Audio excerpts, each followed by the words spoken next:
Let's go Indianapolis Colts here next up in the AFC South, coming off a year where they were almost a playoff team, fringe playoff team, almost snuck in there with Gardner Minshew as the starter for the majority of the season.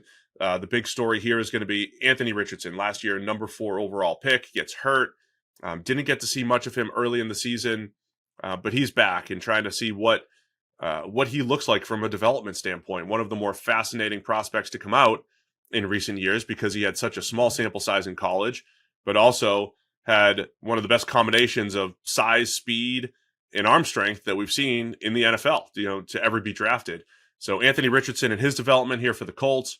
And then, Chris Ballard, again, putting together a pretty good roster on both sides of the ball. They're another team that tried to get younger on the defensive side of the ball last year. I think overall it went pretty well. So it's also Shane Steichen in year 2 as head coach. I thought he did a nice job with Gardner Minshew and intrigued to see what he can do with Richardson. What are you looking for here with the Colts? Yeah, they're a very difficult team to project, I think, because, like I said, this team almost made the playoffs with Gardner Minshew at quarterback. And theoretically, Anthony Richardson should be better than that. Even a rookie Anthony Richardson was probably likely to be better than that. Year 2 of Anthony Richardson, you'd be like, well, of course they're going to take a step forward. They're going to be a playoff team. They're going to be, a real force in the AFC. But I think the Richardson thing is still such a question mark because we don't know what he is yet. We don't know if he's going to be able to play the game the way he did as a rookie. The last year was really, other than just looking like he didn't belong from start to finish, last year was about as bad as it possibly could have gone for Anthony Richardson because in 4 games, he got injured multiple times, one of which ended up shutting him down for the season. So you have this literally unprecedented athletic freak show of, massive quarterback with an incredible arm who can run a 4.4 and jump out of the gym. If this guy can't be a part of the design run game, a whole swathe of his usefulness and his potential special ability is just off the table immediately, right? If you just went to Josh Allen and said, okay, Josh, you can never leave the pocket again, right? Josh Allen is no longer Josh Allen. So if they come out of last season and are spooked by those injuries, and say, wow, Anthony Richardson, we can't expose him to these kind of hits anymore. We got to change the offense. We got to protect him more. You're making his life harder. You're reducing a lot of what makes him potentially special. And everything you'd planned is sort of different now. Or do they just roll the dice and say, he just got unlucky, right? Any one hit can break anybody. And it happened to him a couple of times in a row. So let's just hope that doesn't happen again. It's a very difficult situation now that they're in because, he's not necessarily an elusive runner or an elusive quarterback generally. He's a big, strong, powerful guy that is going to take hits, that is going to lower his shoulder, that is going to get tackled by big, 250, 300-pound guys, bringing him to the ground, one of which popped his shoulder out of its socket last year. So I think the whole Richardson dynamic is a really... obviously, it's a fascinating thing to watch as a neutral, but it has to be concerning and unnerving for a Colts fan or somebody within the building. What is this guy going to be, and can we actually rely on him being what we need him to be, or is that too dangerous? The reason why the running aspect is so important for Richardson is, you remember, when he came out, he wants to sit in the pocket, and he wants to go through reads, and he wants to throw the ball. He just was inaccurate. He was just inaccurate at Florida. Sometimes he'd hit a throw, sometimes he would miss it. And my theory has always been, if you have a running quarterback, he opens up more open throws. He opens up the defense. You have to account for him and Jonathan Taylor. I mean, we talked about on the AFC North show, Lamar Jackson and Derrick Henry in the same backfield. And in the NFC East, you've got Jalen Hurts and Saquon Barkley in the same backfield. Well, this is comparable. If Jonathan Taylor can get back to the same level he was a couple of years ago, powerful, fast, one of the best pure, just straight running backs in the NFL. It's a great 1-2 punch of Richardson and Taylor, plus Shane Steichen, who knows what to do with a quarterback who can run like that. He did it with Jalen Hurts. So they have the pieces to build a really strong foundational run game. They've got all 5 starters back on the offensive line, coming off of a very good season. And that can be the foundation that they build upon. And then they've started to finally add playmakers. And I say finally because I think if you were ranking, pass catchers in the NFL over the last 5 or 6 years, Colts are probably in the bottom third every single year. And I don't know if they're out of that yet, but they have more pieces to build upon here. I think with Michael Pittman Jr. coming back, last year's third rounder Josh Downs did a really nice job. He's been a little banged up during the preseason, but when he's healthy, looks like he has a chance to be one of the better slot receivers in the NFL. And then they kind of rolled the dice in the draft, took Laiatu Latu in the first, and then in the second got a guy that a lot of people thought would be a first-round wide receiver in A.D. Mitchell.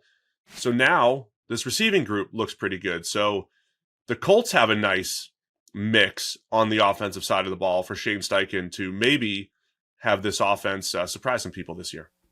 Yeah, I think there's definitely playmakers there everywhere, really. Like, obviously, the backfield, they've got tight ends that can make impressive plays. Their receiver core is better than it has been. I think eventually, probably sooner rather than later, their top three is Michael Pittman, Josh Downs, and A.D. Mitchell. Alec Pierce is the one that maybe gets relegated down the list, though apparently, reports have been Alec Pierce is having a good training camp, even if, he's sort of almost exhausted his benefit of the doubt at this point in the NFL. But theoretically, that is a significant upgrade for that group. An offensive line that should be good. The pieces are there for this offense to be good if they find the right balance, the right scheme, the right dynamic for Anthony Richardson to thrive. The other element that the running game for the quarterback does, you mentioned it opens things up in terms of open receivers, which helps an inaccurate quarterback.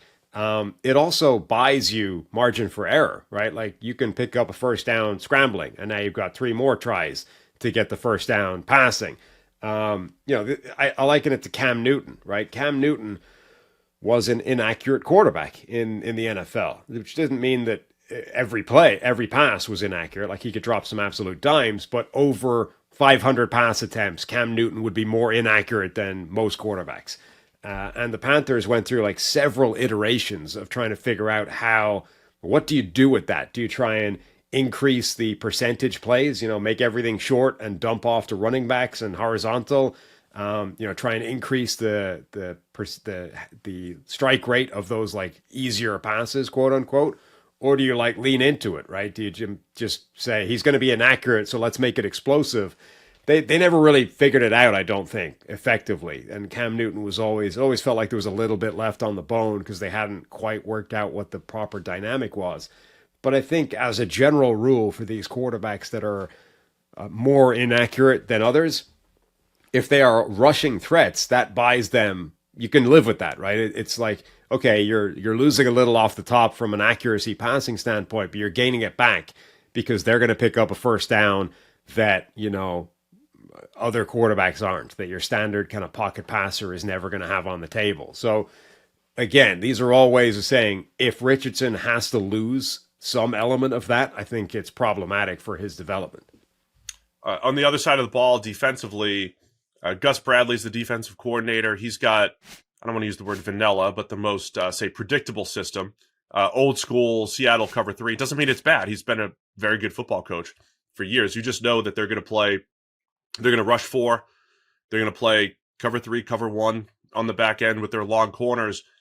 Defensive line is starting to maybe become pretty good strength here for the Colts. DeForest Buckner on the interior, Laiatu Latu, who we mentioned, one of our, I know you and I both, our favorite defensive prospect in the draft, getting him at number 15 overall. He is so technically sound. He looks like he's going to make an immediate impact rushing the quarterback. Kwity Paye, Taekwon Lewis, Grover Stewart when he's back on the field. The other guy that was catching my eye during preseason was a big story last year as a rookie, Ada Adebawore. We didn't get to see him a ton last year. A 280-pound defensive tackle. He's got almost no chance, holding the point against the run. He is a liability in the run game, but he is so quick off the ball as a designated pass rusher. All of a sudden, I think the Colts have a pretty good 4-man rush potential here for the Colts. Yeah, I mean, you missed out the most important point about Adebawore is a 280-pound defensive tackle that runs a 4.4 40. Like, this guy was, one of the people that broke the combine in terms of, oh, wow, look at this insane athleticism we've got here. never really showed up as a rookie, but yeah, if he's able to put it together more in year two, that's a huge thing for them. I thought last year they took a big chance because one of my favorite stats going into the year, their corners, their outside corners had a combined like 100 NFL career snaps. They were all 6'1", 6'2", 6'3", long, athletic corners, but just no experience. This group of Juju Brents, Jalen Jones, Darrell Baker Jr., Dallas Flowers. Flowers played the best of the group. I still don't think we're looking at one of the best, cornerback rooms in the NFL, but it was like they had their type, big long corners, and they were pretty effective overall last year. Still some questions there, but overall pretty effective. They fit Gus Bradley's system extremely well, though. Yeah, no, they do. Like it's a question mark still as a unit, but they have a type, and that type is all over that secondary. Kenny Moore, the other guy that just needs a shout out as a nickel do-it-all player. I think you and I both love that nickel player that could play the run. He's going to cover tight ends sometimes, cover slot receivers, play zone, play man. Kenny Moore has some of those games where you're just like, that dude was a difference maker, and he's one of the more underrated players in the NFL. What does the best case scenario look like for the Colts this year? Healthy Anthony Richardson all the way through the season. We get some kind of clarity, some kind of closure on what he can be, what he can do, that you don't have to necessarily protect him from himself with the offense, that he just stays healthy and it's not a problem. And then I think if that's the case and a lot of the young players play towards their capability, it's a team that could make the playoffs in a tough AFC. And that, I mean, it sounds sort of relatively unexciting because there's other teams here where like they're a Super Bowl team. Just making the playoffs in the AFC is a hell of an achievement given how many freakishly good teams there are right now. Yeah, I mean, obviously the quarterback, obviously Richardson. I think specifically if you see him improve his accuracy, remember there was a point in my life where I thought, well, that can't happen. You can't improve your accuracy. That never happens. But we've seen it in the last 7 or 8 years. We've seen Josh Allen completely revamp his game coming out of Wyoming. We've seen Lamar Jackson, improve his accuracy. I'm not talking just in the form of completion percentage. I'm talking ball location. And it's usually these athletic type of quarterbacks that are able to do it. So I think it's possible for Richardson to make that jump, just be a little bit cleaner, just from a down-to-down standpoint. And then if they do choose to make him a 1,000-yard rusher, they can if they want to. And, they just build this offense around him, and it's really effective. I think that's all possible here for the Colts. But what about on the other end? I mean, obviously, Richardson doesn't develop, and the Colts are concerned heading into year 3. Worst case, I think, would be basically a repeat of year 1, right? Like they say, no, this is fine. He just got unlucky, and we run him again. And within the first month, he's got like a significant injury again, and he's missing. And now you have to reevaluate what the plan is on offense. Even if Richardson is still your guy going forward, he now needs to be a different player than you thought he would be, right? Like now he can't be Josh Allen. He's got to be something different because he's not been holding up physically under the kind of game plan that you would have for Josh Allen or whoever. So I think the worst case is, independent of whether Richardson is playing well or is the future or not, like we have had to abandon the plan that he would be this like all around, athletic threat quarterback, and now he has to be limited much more to just a conventional, not pocket passing quarterback, but a conventional quarterback that doesn't get exposed to those hits in the design run game. Key position group for you, Sam? Do you have one or a key player? I think it's still that cornerback. Corner. Yeah, it's still that cornerback group that you talked about. Like they fit, from a cookie cutter standpoint. Like this is the prototype we're looking for, but those guys need to play at that level. Otherwise, it is going to be a weakness. Yeah, from a player evaluation standpoint, it's kind of a fun story, right? We always joke around draft time that the Colts just draft the best athletes. And so and 2 years ago, they did. Their 2023 draft class was all the guys who tested the best, had the best, length and change of direction, speed, power, whatever it was. And they have a whole bunch of developmental corners. And, Juju Brents had a similar combine as Tariq Woolen a couple years ago. I was just raving about Tariq Woolen and what he looked like in person with his size and speed and change of direction. And Juju Brents had basically a similar type of workout. And it took Tariq Woolen not long to, translate that to the NFL. But sometimes, guys, it does take longer. So I'm just intrigued by that entire cornerback room and what they're able to do. The Colts still had the number 22 PFF coverage grade in the NFL last year. So while I think they've developed some NFL starters, do they take that next level this year, especially in Gus Bradley's defense, where they are on an island, a little bit more than some other teams. So